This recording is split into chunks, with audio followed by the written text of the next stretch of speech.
체육관광부 노 국장과 진 과장이 피청구인의 지시에 따라 문책성 인사를 당하고 노 국장은 결국 명예퇴직하였으며 장관이 된 유진용은 면직되었고 대통령 비서실장 김기춘이 문화체육관광부 제1차관에게 지시하여 1급 공무원 6명으로부터 사직서를 제출받아 그중 3명의 사직서가 수리된 사실은 인정됩니다. 그러나 이 사건에 나타난 증거를 종합하더라도 피청구인이 노 국장과 진 과장이 최서원의 사익 추구에 방해가 되었기 때문에 인사를 하였다고 인정하기에는 부족하고 유진용이 면직된 이유나 김기춘이 6명의 1급 공무원으로부터 사직서를 제출받도록 한 이유 역시 분명하지 아니합니다. 다음 언론의 자유를 침해하였다는 점에 관하여 보겠습니다. 청구인은 피청구인이 압력을 행사하여 세계일보 사장을 해임하였다고 주장하고 있습니다. 세계일보가 청와대 민정수석 비서관실에서 작성한 정윤의 문건을 보도한 사실과 피청구인이 이러한 보도에 대하여 청와대 문건의 외부 유출은 국기문란 행위이고 검찰이 철저하게 수사해서 진실을 밝혀야 한다고 하며 문건 유출을 비난한 사실은 인정됩니다. 그러나 이 사건에 나타난 모든 증거를 종합하더라도 세계일보에 구체적으로 누가 압력을 행사하였는지 분명하지 않고 피청구인이 관여하였다고 인정할 만한 증거는 없습니다.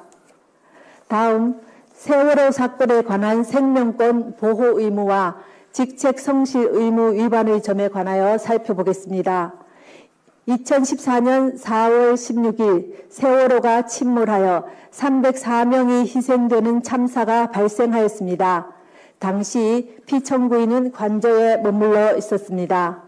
헌법은 국가는 개인이 가지는 불가침의 기본적 인권을 확인하고 이를 보장할 의무를 진다고 규정하고 있습니다. 세월호 침몰 사건은 모든 국민들에게 큰 충격과 고통을 안겨준 참사라는 점에서 어떠한 말로도 희생자들을 위로하기에는 부족할 것입니다. 피청구인은 국가가 국민의 생명과 신체의 안전보호 의무를 충실하게 이행할 수 있도록 권한을 행사하고 직책을 수행하여야 할 의무를 부담합니다. 그러나 국민의 생명이 위협받는 재난 상황이 발생하였다고 하여 피청구인이 직접 구조활동에 참여하여야 하는 등 구체적이고 특정한 행위 의무까지 바로 발생한다고 보기는 어렵습니다. 또한 피청구인은 헌법상 대통령으로서의 직책을 성실히 수행할 의무를 부담하고 있습니다. 그런데 성실의 개념은 상대적이고 추상적이어서 성실한 직책 수행 의무와 같은 추상적 의무 규정의 위반을 이유로 탄핵 소추를 하는 것은 어려운 점이 있습니다. 헌법재판소는 이미 대통령의 성실한 직책 수행 의무는 규범적으로 그 이행이 관철될 수 없으므로 원칙적으로 사법적 판단의 대상이 될 수 없어 정치적 무능력이나 정책 결정상의 잘못 등 직책 수행의 성실성 여부는 그 자체로는 소추 사유가 될 수 없다고 하였습니다.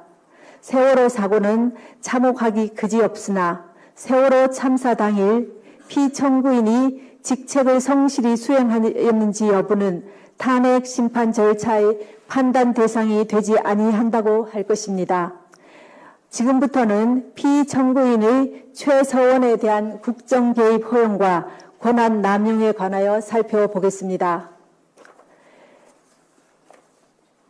피청구인에게 보고되는 서류는 대부분 부속 비서관 정호성이 피청구인에게 전달하였는데 정호성은 2013년 1월경부터 2016년 4월경까지 각종 인사자료, 국무회의 자료, 대통령 해외 순방 일정과 미국 국무부 장관 접견 자료 등 공무상 비밀을 담고 있는 문건을 최서원에게 전달하였습니다.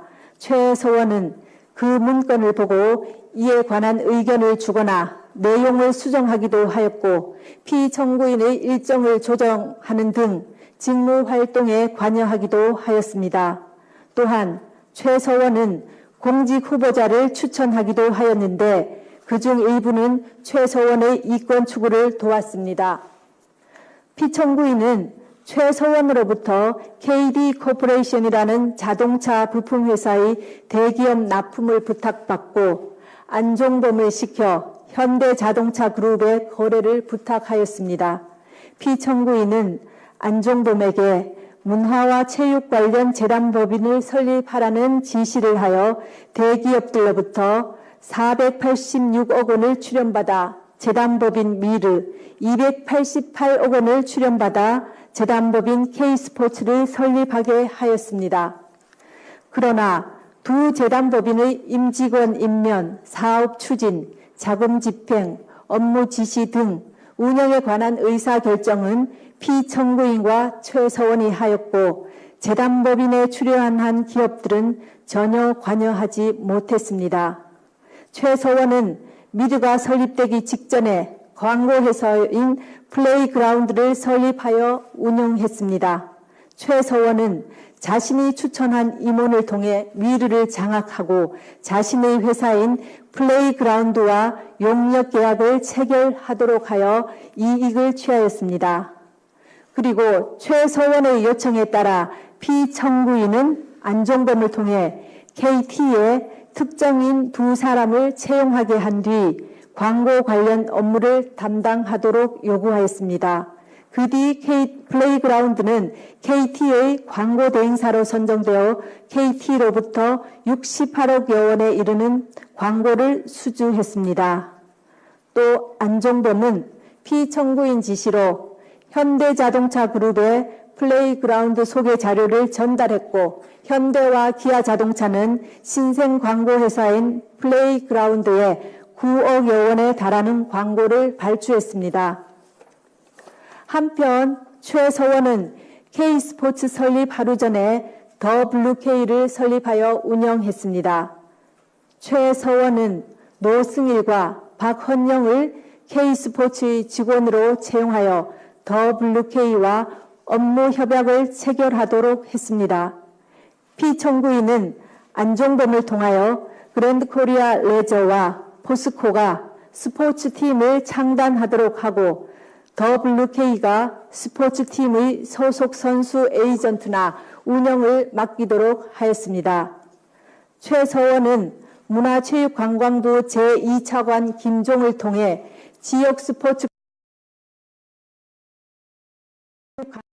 내부 문건을 전달받아 K스포츠가 이에 관여하여 더블유K가 이익을 취할 방안을 마련했습니다. 또 피청구인은 롯데그룹 회장을 독대하여 5대 거점 체육인재 육성 사업과 관련해 하남시에 체육시설을 건립하려고 하니 자금을 지원해 달라고 요구하여 롯데는 K스포츠에 70억 원을 송금했습니다. 다음으로 피청구인의 이러한 행위가 헌법과 법률에 위배되는지 보겠습니다. 헌법은 공무원을 국민 전체에 대한 봉사자로 규정하여 공익의 실현 의무를 천명하고 있고 이 의무는 국가공무원법과 공직자윤리법 등을 통해 구체화되고 있습니다. 피청구인의 행위는 최서원의 이익을 위해 대통령의 지위와 권한을 남용한 것으로서 공정한 직무 수행이라고 할 수 없으며 헌법과 국가공무원법, 공직자윤리법 등을 위배한 것입니다. 또한 재단법인 미르와 K스포츠의 설립, 최서원의 이권 개입에 직간접적으로 도움을 준 피청구인의 행위는 기업의 재산권을 침해하였을 뿐만 아니라 기업 경영의 자유를 침해한 것입니다.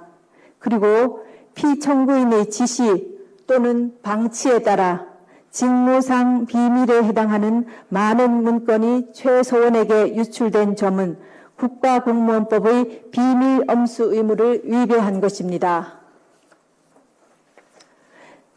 지금까지 살펴본 피청구인의 법 위반 행위가 피청구인을 파면할 만큼 중대한 것인지에 관하여 보겠습니다. 대통령은